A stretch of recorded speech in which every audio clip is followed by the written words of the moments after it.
and we're going to talk about spoilers for Happy Death Day to You. Again, if you haven't seen the first movie, you probably should watch it. It is a pretty good movie. It's a much better movie than this one. But, James, go ahead and spoil Happy Death Day to You.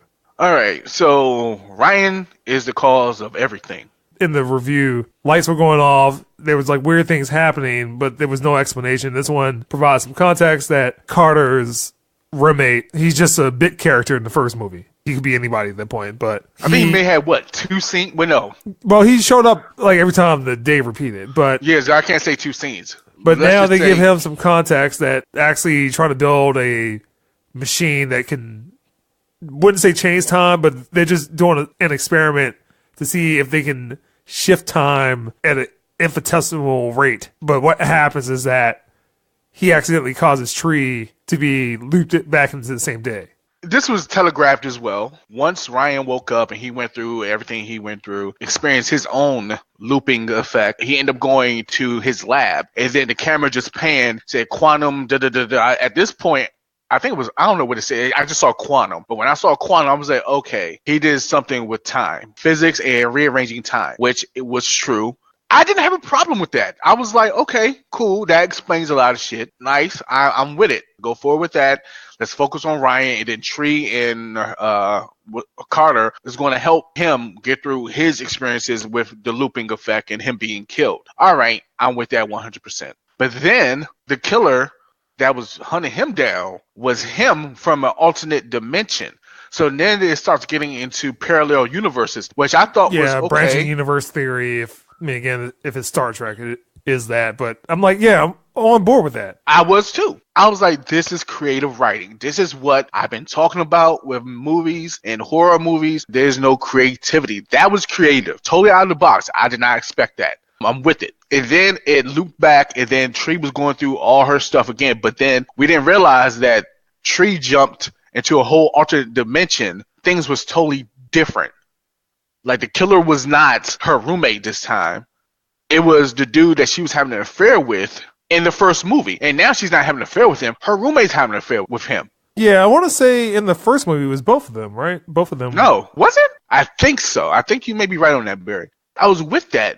But unfortunately, it takes a downward spiral. Not too far. Not too far. No, it takes... No, I mean, hold on.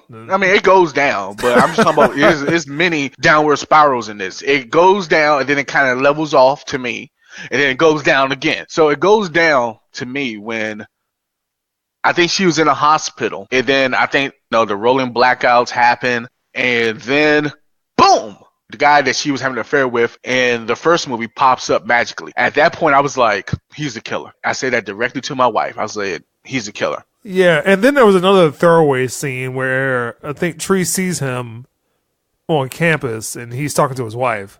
They don't interact, but she just walks away. I was like, yep, it's that dude. Exactly. At that point, that just further confirmed, that just stamped that he was a killer. And I was like, okay, let me be wrong. Please, I want to be wrong. At that point, that was a downward spiral, then leveled off because it started getting into the good campiness of the movie, her dying, her killing herself. And then one thing that my wife brought up, and I was thinking the same thing too, we actually looked at each other and said at the same time, said, did she not forget that every time she killed herself, she was doing more and more physical damage to her body? And then did end up showing that she was getting weaker and weaker. That was good. It was consistent to that point. Everything changed in this parallel universe. Her sorority sister, like she was in the first one, but she was with Carter instead of her being with Carter, which kind of affected her. You know? And that's where one of the downhills of this movie. Yeah, so the second downward spiral for me. Yeah, so for me, would have been about her mom.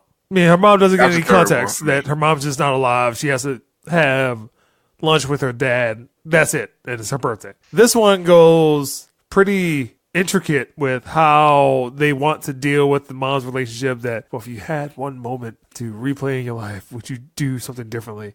And she wants to be with her mom. And then there's a whole other angle with Carter and how much she loves Carter, that she would sacrifice herself and her mom for him. And I'm like, right. No, just do Happy Death Day. Not right. Tree's emotional diary about what would happen if I could do this all over again. At that point, this is when it becomes a CW drama. Even more so, it intensified, it ramped it up. And that was just downward spiral for me. That was a super downward spiral for me, that it became too emotional. They invested too much time. Now, I understand some backstory on Tree. I get that. It invested too much time on the relationship between her and her mom and how she feels about Carter. And then it was two scenes that I was like, oh, Jesus, come on, guys. You're killing me here. The first scene, and you may agree with me on this, was when celebrating their birthday, right? Tree and her mom blew out the candle together because they share a birthday. Yeah. And like they were about to kiss. I'm like, what the fuck? That was a little too much. I was like, where is this going? This is going the incest route now? Like, not like kiss on the cheek. They were like kind of face to face and then just slowly turn to the candle and blew it out. You know what I'm talking about. They were like damn near like, yeah. And then the other downward spiral, the one that I was just like, God damn. So they had to go through this whole rigmarole, right? They call it Sissy, the experiment that caused the whole time. Yeah, that time warp thing. Tree needs to remember a particular formula because since she can carry over her memories, just like Edge of Tomorrow, you remember that day, you remember what you did. That she has to remember the whole formula for this experiment because the dean keeps shutting down the experiment. So she had to remember that, which, I mean, okay, it makes sense. I get it. The writing isn't that bad, but it's bad at certain points to me because I thought that was very creative, involved parallel universes. I did not expect that to happen. And not in this type of film. Took a turn for science fiction. I'm not mad at. And to be honest with you, when I saw it, I thought about you and Keith. I was like, y'all going to love that shit. Y'all gonna love that shit. Y'all gonna be on board with that. So she had to remember this formula and then had to keep reciting this shit to every time she died, she had to keep telling them over and over again. And they just had to work it out. So they end up getting it down, and then she found the right formula to actually go back to her timeline.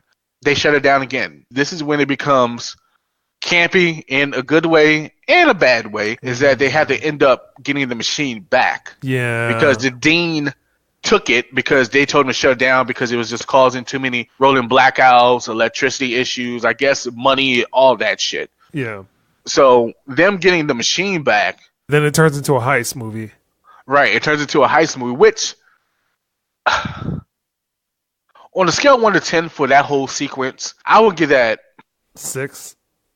Yeah, about a 6. But after a while, it was just like, come on. But like I mentioned before, I knew what I was coming into for this movie. Just say if this movie was like none level, like serious as shit, and it did this bullshit, I would have been pissed off. This would have been James Rant podcast. But because this movie already set its tone from the first one and just carried it over, I was fine with it. I knew what to expect.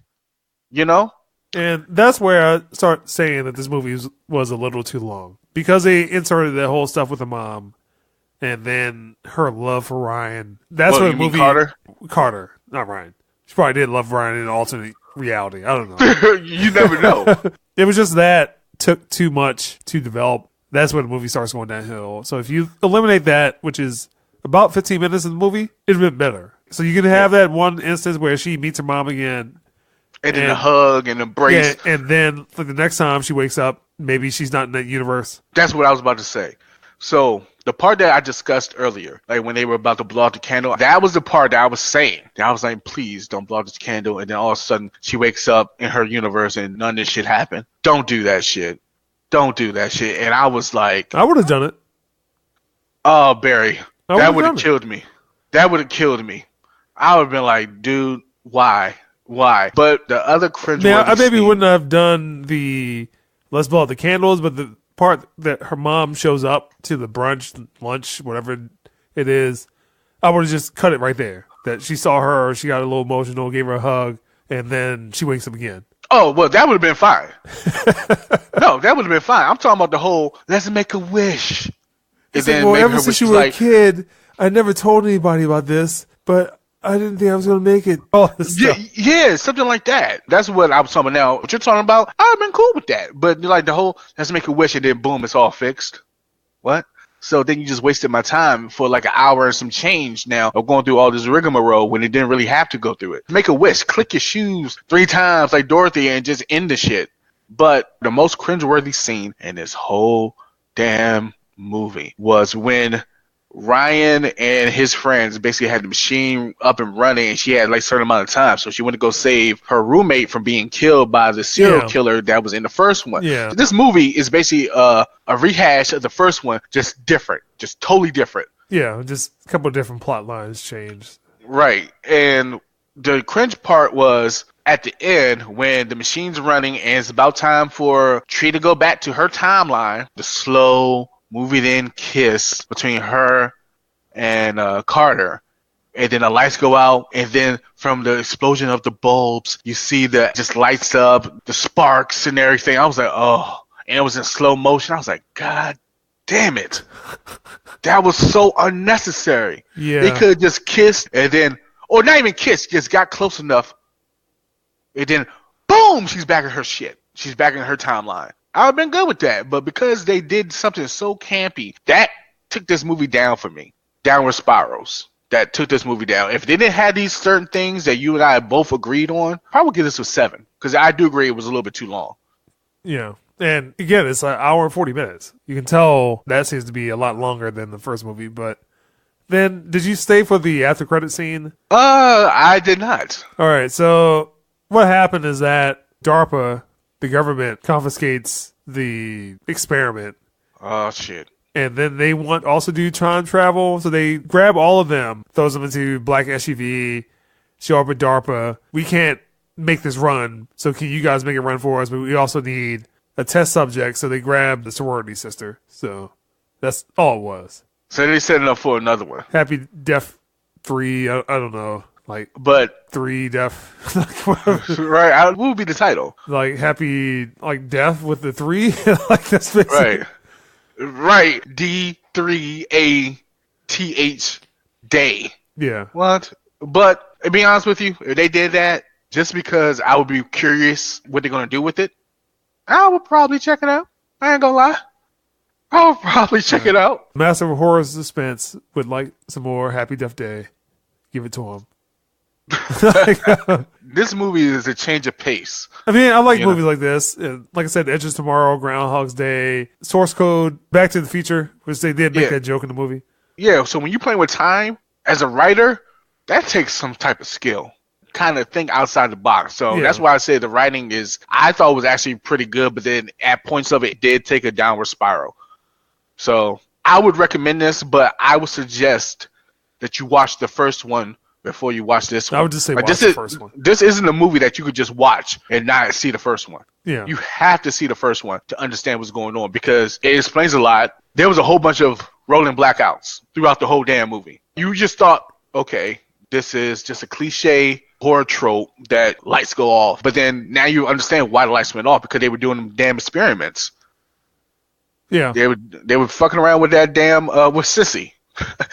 Which is actually funny. I do wish that they would have stuck with just Ryan's story. I mean, like them going with Tree, it's not bad. I was more interested in Ryan's take on what would happen because it would have been something totally different. Yeah. That's what I think about it.